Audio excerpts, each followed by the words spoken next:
The monster among men is here!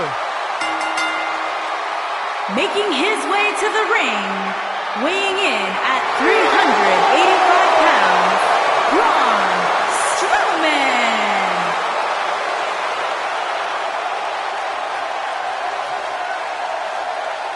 The earth is trembling with each step. Here's a man who won the greatest Royal Rumble in Jeddah, Saudi Arabia. He beat the Bar.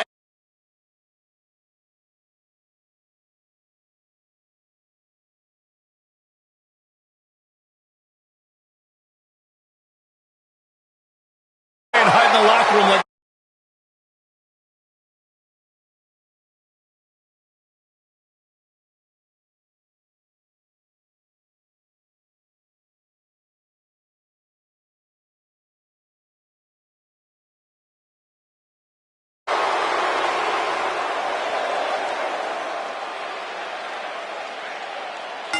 Thanks to Dolph Ziggler's decorated NCAA amateur wrestling background at Kent State University, the show-off possesses cardiovascular conditioning that is without equal. And this is one of those matches where it's hard to believe we get paid for this. Well, actually, hard to believe Saxton gets paid for anything.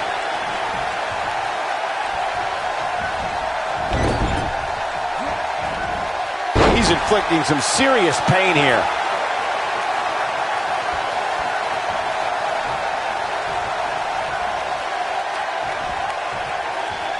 What's coming next? Taking their time. Oh, punch to the gut. I'll take the wind right out of you.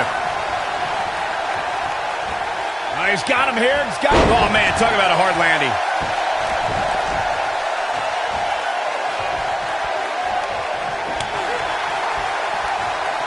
Close quarters. You have to worry about his orbital bone after that.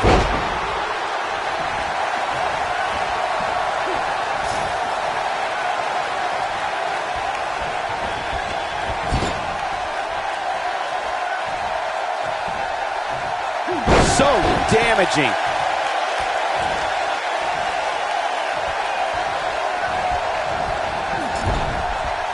This guy can go toe-to-toe with anybody. His signature slam. According to historians, the twisted metal that we see as part of steel cages today dates back 80 years. To settle a dispute between competitors Jack Bloomfield and Count Pietro Rossi, the two met inside a ring surrounded by chicken wire. At first, these types of matches were referred to as fence matches. Dolph Ziggler's not going to like this.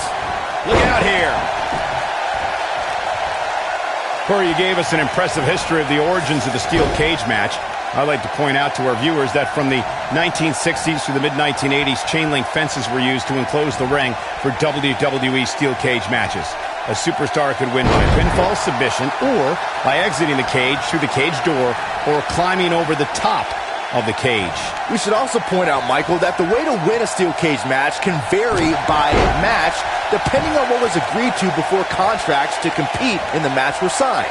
Talking about history, at WrestleMania 2, WWE unveiled the redesigned steel cage with solid steel blue bars before returning to chain link mesh in the late 1990s. Of course, we all recognize Braun Strowman as a legitimate main eventer, but remember, guys, it wasn't that long ago that he was considered the black sheep of the Wyatt family.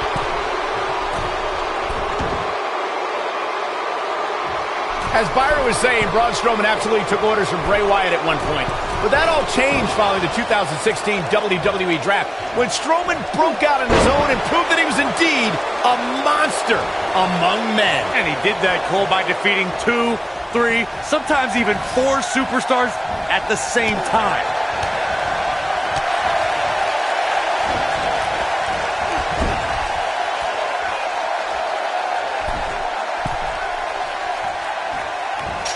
The steel cage is a massive enclosure that stands 15 feet in height. For almost 35 years, a select group of high flyers have taken their aerial assaults to greater heights. And when I say that, I mean superstars climb to the top of the steel cage, the real high-rent district, and dive off onto their opponent. And that all started with one man in October of 1983, Jimmy Superfly Snuka. To your point earlier, Byron, we've definitely seen some unbelievable attacks being launched from the top of the steel cage. And you mentioned the most iconic, the steel cage match for the Intercontinental Championship that saw Jimmy Superfly Snuka clash against bitter rival, the magnificent Morocco. There's no denying that Superfly set the bar. You look over the years to people like Jeff and Matt Hardy, Eddie Guerrero, Kurt Angle, and Chris Jericho. They continued to push the envelope and executed unbelievable attacks from the top of the cage. And watch Rikishi take flight off the top of the steel cage. Wow, the best way to describe combatants clashing inside a steel cage is its battle of attrition. Sometimes a superstar is left with no choice but to fight fire with fire and do whatever they need to do in order to win the match. And sometimes it comes down to a superstar doing whatever they need to do in order to survive. Oh, I think this man means business. Byron, you touched on this earlier, but it's so important for a superstar to accept that there's nowhere to run and nowhere to hide in a steel cage match. That the conflict will be resolved within the 15-foot-high steel walls that surround the ring. And that losing a cage match can mean much more than a mark in the loss column. For some, it has meant the end of their career. It's difficult to describe the damage that can be done to a superstar who competes in a steel cage match. We see the physical harm, but we don't see the psychological effects from being inside the cage. Make no mistake about it, Michael. The steel cage truly represents survival of the fittest. We talk about how important stipulations are in a steel cage match. If superstars sign a contract where the only way to win is escape the cage and have both your feet touch the floor, the competitors must have a plan. Especially since you have to be comfortable trying to escape through the cage door as you do climbing over the top of the cage and vice versa. Corey, you touched on something moments ago that's so important for the combatants in a steel cage match to remember. A superstar must be able to think offensively to figure out how they're going to escape the cage. They must think defensively at the same time so they can prevent their opponent from getting out of the cage first and winning the match. Well, a superstar must become comfortable with escaping the cage by both exiting the cage door and by climbing over the top of the cage, and must also be aware of their attributes and what's best for them. Let's just say if you're a giant like The Big Show, The Undertaker, Kane, or even Braun Strowman, it's preferred to exit through the cage door. Before 2017's Extreme Rules, there were just 3 previous tag team matches where championship gold was decided inside a steel cage in the history of WWE special events. The Hardy Boys were in 2 of those matches. At Extreme Rules, in order to win the match, both members of a team had to exit the cage and have both feet on the floor. The Hardys used their famous continuity to gain the early advantage until Cesaro and Sheamus utilized their devastating power to slow the pace of the match down.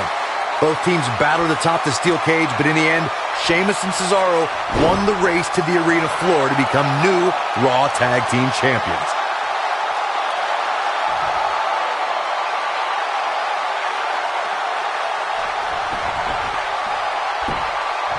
I love these cage matches.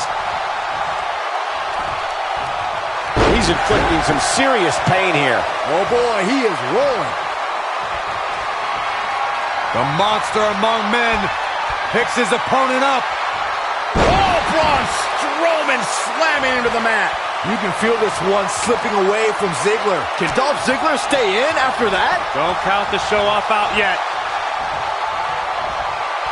He's looking banged up here, guys. And it looks like things are about to get even worse.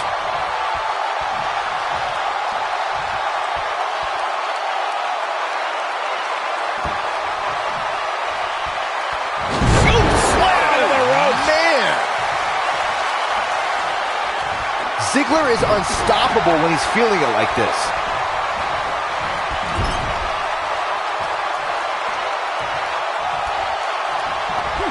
Braun Strowman doing a great job of turning that around.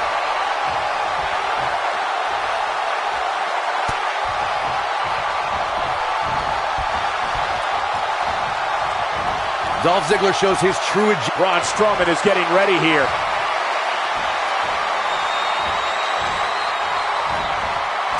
Oh, I think this man means business.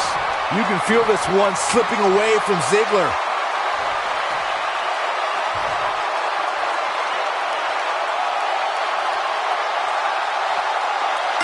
Braun Strowman gets the win.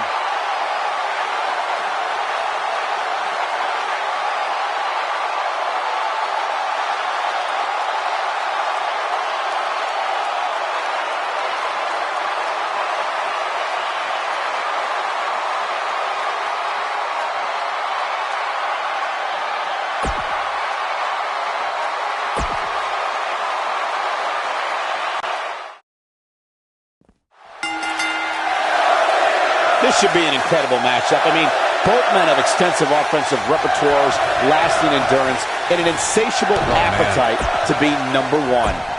And now Dolph Ziggler.